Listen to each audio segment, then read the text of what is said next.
मतांचा खेळ, सत्तेचा सौदा, ही बातमी लहान नाही, ही खूप मोठी आहे.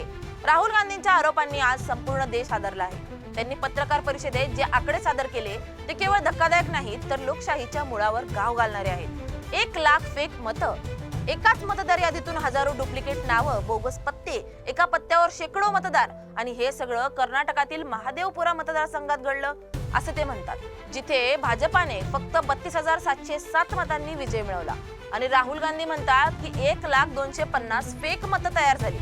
जर हे आकडे खरंच खरे असतील तर भारत अतिशय चुकीच्या हातात गेला आहे. आणि निवडणूक आयोगही जर यामध्ये सहभागी असेल तर ही लोकशाही नाही, ही तर निवडणुकांची दलाली आहे.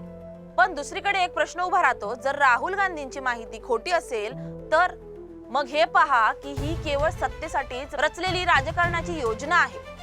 आपल्याच देशातल्या राजकारण्यांकडून इतका खालचा स्तर गाठला जात असेल तर हे सुद्धा तितकंच भयंकर आहे.